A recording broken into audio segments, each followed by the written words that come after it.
میرے نکاح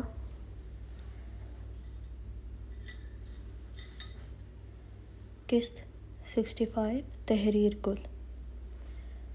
نوشین ناشتے کے بعد فون ہاتھ میں لیے ہوئی تھی اور صوفے پر بیٹھی بے دہانی سے بس یہی سوچ رہی تھی کہ داؤد خانزادہ سے صاف صاف کہے گی کہ وہ خلیفہ خان کے ساتھ خوش ہے۔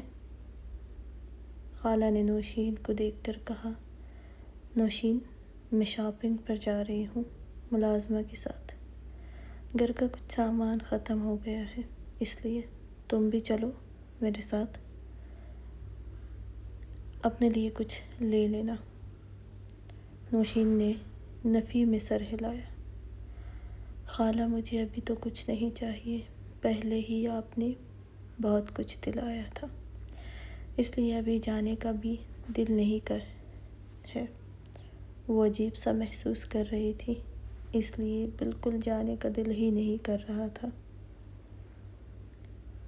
خالہ نے اس بات میں سر ہلایا۔ اچھا ٹھیک ہے، میں جلدی آ جاؤں گی۔ نوشین نے اس بات میں سر ہلایا۔ خالہ ملازمہ کو لیے باہر کی طرف گئی تھی۔ نوشین کے خیالوں کا مرکز داؤد خان بنا تھا۔ پھر کچھ سوچ کر اپنے اطراف میں دیکھا۔ ایک ملازمہ کام کر رہی تھی۔ سنو، نوشین نے اسے پکارا۔ ملازمہ نوشین کی آواز پر اس کے قریب آئی۔ جی نوشین باجی، وہ مجھے چائے بنا دو۔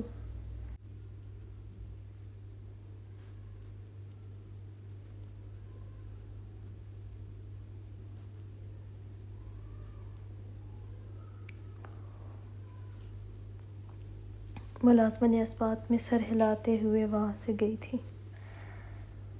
ملازمہ کے جاتے ہی وہ فون آن کر گئی تھی اور اسکرین پر داؤد خانزادہ کی کال ایک دفعہ آ چکی تھی۔ وہ ان کی کال دیکھ کر طنزیہ مسکرائی تھی۔ کبھی ایک وقت ہوتا تھا کہ وہ اسی طرح اپنے باپ سے بات کرنے کا انتظار کرتی تھی، لیکن آج وہ اپنے باپ سے بات کرنے سے بھی گھبرا رہی تھی، اور وہ خود فون کر رہے تھے بار بار، اور یہ سب خلیفہ خان کی وجہ سے تھا۔ یہ شخص دل میں بسنے لگا تھا۔ وہ مسکرائی تھی۔ وہ سوچ رہی تھی کہ جب داؤد خان کا پھر سے فون آیا۔ نوشین نے گہری سانس لی اور فون کان سے لگایا۔ نوشین نے سلام کیا۔ داؤد خانزادہ نے جواب دیا۔ نوشین، کیسی ہو بچے؟ خلیفہ خان تمہیں قید کر کے رکھا ہے۔ میں جانتا ہوں، تمہیں فون تک نہیں دیا، تمہیں بھی ڈرا کر رکھا ہے کہ تم مجھے کچھ بھی نہ بتاؤ، لیکن میں جانتا ہوں اس جیسا ظالم انسان یہی کر سکتا ہے۔ وہ تو بولنا شروع ہی ہو گیا تھا کہ نوشین نے جلدی سے کہا، بابا، ہمارے خاندان میں عورت کو کب فون دیا گیا ہے کہ مجھے نہ ملنے پر آپ کہیں کہ وہ مجھے قید کر کے رکھتے ہیں یا ظلم کرتے ہیں مجھ پر۔ ہر گھر میں آسیہ پھپھو نہیں ہوتی ظلم کرنے کے لیے، اور ویسے بھی بابا، فون کی مجھے کیا ضرورت ہے؟ داؤد خانزادہ کچھ پل کے لیے خاموش ہوا تھا۔ اسے یقین نہیں آیا تھا کہ نوشین ان سے ایسے بھی بات کر سکتی ہے۔ پھر بولا، بچے، خلیفہ خان کا اور تمہارا ساتھ زیادہ نہیں رہے گا، اس لیے میں چاہتا ہوں کہ تم میرے پاس آ جاؤ، ہمیشہ کے لیے۔ اس دفعہ میں تمہیں اپنے پاس رکھوں گا، کبھی تمہیں واپس خانزادوں کی حویلی نہیں بھیجوں گا۔ داؤد خانزادہ کی بات پر نوشین نے گہری سانس لی۔ بابا، اب وہاں میں جا بھی نہیں سکتی ہوں۔ آپ کی بہن اور میری پھپھو نے وہاں کیا کیا ہے ایسا جو میر انکل نے ان کو چھوڑ دیا ہے؟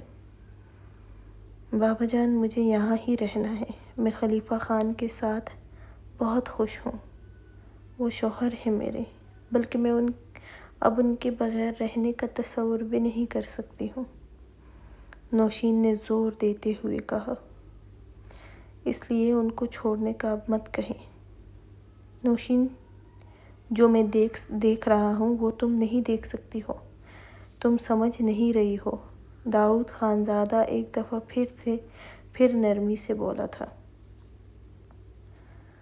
بابا، آپ کو میری فکر کیوں ہونے لگی ہے؟ پہلے تو کبھی نہیں ہوتی۔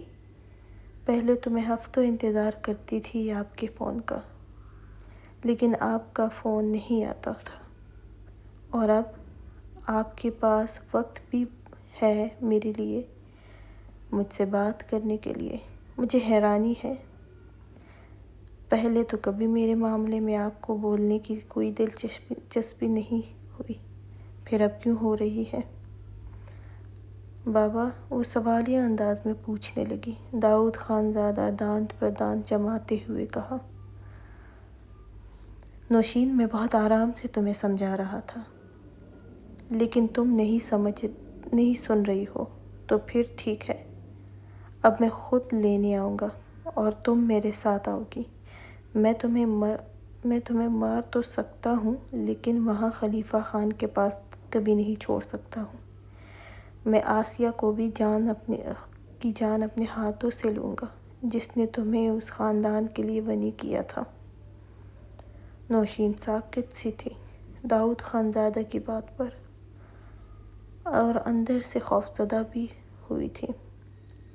بابا، مجھے خلیفہ خان پسند ہے، وہ میرا بہت خیال کرتے ہیں، مجھے کبھی بنی نہیں سمجھا۔ پلیز بابا، یہ گھر مجھے اپنا لگتا ہے، اس گھر میں ہی تو مجھے محسوس کروایا گیا ہے کہ یہ میرا بھی ہے۔ میں آپ کے ساتھ کہیں نہیں جاؤں گی، آپ آ بھی جائیں تب بھی، اور خلیفہ خان مجھے پتہ ہے وہ نہیں جانے دے گا مجھے یہاں سے، پلیز بابا۔ وہ ابھی کچھ بولتی کہ داؤد خانزادہ نے غراتے ہوئے کہا، اگر وہ تمہیں میرے ساتھ نہیں آنے دے گا تو پھر ختم کر لوں گا اسے بھی۔ نفرت ہے مجھے ان سے، اس لیے سوچ لو۔ وہ اتنا کہتے ہی فون بند کر گیا تھا۔ وہ سمجھ گیا تھا کہ نوشین خلیفہ خان کو چھوڑنا نہیں چاہتی تھی، اس لیے وہ ساری نرمی بھول گئے تھے۔ بابا، نوشین نے پھر سے اپنے باپ کو پکارا، لیکن وہ فون بند کر چکا تھا۔ نوشین کا دل خوف زدہ سا ہوا تھا، وہ اپنے باپ اور آسیہ کی نفرت اچھی طرح سمجھ سکتی تھی، اس لیے اب اسے پریشانی ہونے لگی تھی کہ اس کا باپ کہیں سچ میں تو خلیفہ کو کوئی نقصان نہیں پہنچائے گا۔ گھبرائی بھی تھی، تبھی ملازمہ نے اس کے سامنے چائے رکھی تھی۔ وہ پتہ نہیں کیوں آج اسے انتظار سا ہونے لگا تھا خلیفہ خان کا، کہ وہ کب آئے گا۔ خالہ بھی دوپہر تک واپس آئی تھی۔ ارے بہت تھک گئی ہوں، وہ کہتے ہوئے صوفے پر بیٹھی تھی۔ کچھ دیر فریش ہونے کے بعد وہ نوشین کو دیکھ کر بولی، تمہیں کیا ہوا ہے؟ صبح سے خاموش ہو، چہرے پر 12 کیوں بج رہے ہیں؟ ہاں؟ وہ نوشین کے بے چین چہرے کو دیکھ کر بولی تھی۔ نوشین نے جلدی سے مسکرانے کی کوشش کی۔ نہیں خالہ، بس سر میں درد سا تھا، ابھی میڈیسن لی ہے تو بہتر ہو جاؤں گی۔ وہ خالہ کو مطمئن کرنے کے لیے جھوٹ بولی تھی، لیکن دل تھا کہ پریشانی سے برا حال تھا۔ اچھا تو پھر جاؤ، کچھ دیر کے لیے سو جاؤ، تاکہ خلیفہ خان کے آنے سے پہلے ہی تم بہتر رہو۔ نوشین نے خالہ کو دیکھ کر کہا، کیا وہ آج جلدی آئیں گے؟ نہ۔ نوشین کی بات پر خالہ مسکراتے ہوئے اسے دیکھا، کیوں؟ تمہیں بھی اس کی عادت ہو رہی ہے نا؟ وہ ہے ہی ایسا، سخت لیکن رحم دل سا، عادت ہو جاتی ہے اس کی۔ اس لیے اب تو فون ہے تمہارے پاس، اس کو دن میں ایک دفعہ کرو تاکہ اس کے ساتھ کام کرنے والے بھی دیکھ سکیں کہ تم اس کی بیوی ہو، شوہر کی خیر خبر رکھتی ہو۔ رہی تھی اس نے وقت دیکھا تو اس وقت صبح کے 9 کا وقت تھا۔ وہ حیران ہوئی تھی پلوشے کو دیکھ کر۔ وہ تو ایسے سو رہی تھی جیسے کئی دن کی سوئی نہ ہو۔ عافیہ، فضیلت نے آہستہ سے اس کے کندھے پر ہاتھ رکھتے ہوئے ہلایا، لیکن وہ گہری گہری سانسیں لے رہی تھی، سو رہی تھی۔ فضیلت نے پھر اسے جگانا بہتر نہیں سمجھا اور بیڈ سے اٹھی۔ اسے زرمینہ خان کے پاس جانا تھا۔ وہ کچھ ہی دیر میں فریش ہو کر نیچے آئی، لیکن لاؤنج میں کوئی نہیں تھا۔ وہ زرمینہ خان کے کمرے میں آئی۔ خضر خان زرمینہ خان کو ناشتہ کروا رہا تھا۔ فضیلت نے اندر آتے ہوئے سلام کیا، جس کا جواب دونوں نے ہی دیا تھا۔ زرمینہ خان نے کہا، پلوشے نہیں اٹھی؟ فضیلت خضر خان کے ہاتھ سے ناشتہ لیتی بولی، لالا لائیں، میں کرواتی ہوں۔ خضر خان نے بھی بنا کچھ کہے دے دیا۔ عافیہ سو رہی ہے مورے، اور اتنی گہری نیند میں ہے کہ لگ رہا ہے بہت وقت کی نہیں سوئی ہے۔ فضیلت کی بات پر خضر خان کے فون پر چلتی انگلیاں رکی تھیں کچھ پل کے لیے، لیکن پھر ایک پل بعد وہ پھر سے فون میں مصروف ہو گیا تھا۔ ہاں، کل بھی بہت سر میں درد تھا اس کے۔ بچی کو سر درد بہت ہوتا ہے۔ خضر، تم پلوشے کو ڈاکٹر کے پاس لے جانا، بچی بہت وقت سے سر درد میں تکلیف رہتی ہے۔ خضر خان نے لاپرواہی سے کہا، جی آپ فکر نہ کریں، آ جائے گی ڈاکٹر بھی۔ آپ لوگ تیار رہیں۔ جی۔ فضیلت، تم مورے کو ناشتے کے بعد تیار کر دو، اور خود بھی۔ میں نے ڈرائیور سے کہہ دیا ہے۔ جی لالا، فضیلت نے جلدی سے کہا۔ فضیلت اور زرمینہ خان کسی کے گھر جا رہی تھی، پلوشے ساتھ نہیں جاتی تھی۔ زرمینہ خان کے ساتھ کہیں بھی فضیلت ہی جاتی تھی ان کے ساتھ، اس لیے وہ ہاسپٹل کے بعد کسی شادی پر شرکت کے لیے جانے والی تھی۔ فضیلت بھی ساتھ بھی جانا چاہتی تھی کیونکہ اس کی دوست تھی۔ وہ آپ کو پلوشے کو بھی اپنے ساتھ لے کر جانا چاہیے۔ خضر خان نے پلوشے کے گھر اکیلے رہ جانے کا سوچ کر بولا۔ زرمینہ خان نے گہری سانس لی۔ وہ نہیں جاتی کسی شادی میں۔ چلو، شادی ہوگی تو کچھ اپنی عادتوں میں بھی تبدیلی لائے گی شوہر کے لیے۔ اچھا، صارم کے گھر والوں نے کوئی جواب نہیں دیا؟ زرمینہ خان کو یاد آیا تو پوچھنے لگی۔ میں نے اگلے جمعے کو نکاح رکھا ہے، اور پھر رخصتی بھی کچھ دن کے بعد کی تاریخ دی ہے۔ آپ بھی آج جانے والی ہیں، اس لیے میں نے ان کو فون پر ہی سب بتا دیا ہے۔ آپ کل تک پلوشے کو بھی شادی کی تیاریاں کرنا شروع کرنے کا کہہ دیں۔ میں خود بھی یہاں ہی ہوں، خضر خان نے کہا اور کھڑا ہوا۔ آپ لوگ تیار ہونے کے بعد نکلنے سے پہلے فضیلت مجھے فون کر دینا۔ میں چلتا ہوں، شام تک واپس آؤں گا، کچھ ضروری میٹنگز ہے میری۔ خضر خان نے بات ختم کی اور وہاں سے نکلا۔ زرمینہ خان نے فضیلت سے کہا، پلوشے کو جگانے کی ضرورت نہیں ہے، تم تیار ہو جاؤ، پھر نکلتے ہیں۔ جی، فضیلت نے آہستہ سے کہا۔ خضر خان اپنے آفس میں بیٹھا سامنے اسکرین پر نظریں جمائے ہوئے تھا، جہاں خلیفہ خان کی گاڑی کا ایکسیڈنٹ کی خبریں چل رہی تھی اور اس کی حالت بھی ٹھیک نہیں بتائی جا رہی تھی۔ احمد، شیرگل کہاں ہے؟ خضر خان نے کچھ سوچ کر پوچھا۔ سر، وہ فارم ہاؤس میں ہیں، آپ نے ان کو کہا تھا نا۔ تم ابھی پتہ کرو کہ شیرگل حادثے کے وقت کہاں تھا۔ وہ اپنے مینیجر کو بولا۔ جی سر، میں پتہ کرتا ہوں۔ احمد نے کچھ دیر بعد اس کے آفس کا دروازہ کھول کر اندر داخل ہوا۔ سر، وہ وہی ہے جہاں آپ نے کہا تھا۔ خضر خان نے سر جھٹکا، پھر بولا، مجھے ایک بات سمجھ نہیں آ رہی۔ خلیفہ خان ابھی تک اپنا دشمن نہیں ڈھونڈ سکا اور نہ ہی آپ کے اپنے باپ کا قاتل اسے ملا۔ وہ سچ میں سوچ رہا تھا۔ سر، مجھے نہیں لگتا کہ خلیفہ خان جیسا انسان یہ سب نہیں جانتا ہوگا۔ شاید وہ کچھ اور سوچ رہا ہو۔ مس معروف ہی اس کے ساتھ آپ کی جگہ بیٹھنے جا رہی ہے۔